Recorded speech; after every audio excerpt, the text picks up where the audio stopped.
ఏటి మనుగడ కోటి అలలుగ పొంగు వరదల వేగాన పడిలేచు అలలకు తీపి కలలకు లేని అలసట నీకేలా నల్ల నల్ల నీళ్లలోన ఎల్లకిల్ల పడ్డట్టున్న అల్లో మల్లో ఆకాశాన చుక్కల్లు అమ్మాయంటి జాబిల్లమ్మ అబ్బాయంటి సూర్యుడమ్మ ఇంటి దీపాలవ్వాలంట దిక్కుళ్ళు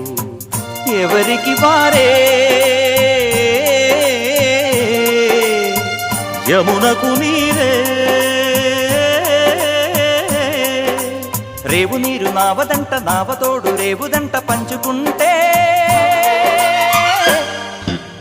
గోరువంక వాలగానే గోపురానికి స్వరాల గణగణ గంటలే మోగనేలా గోపబాలుడొచ్చినాక గోకులానికి పెదాల కిలకిల పువ్వులే పుట్టలే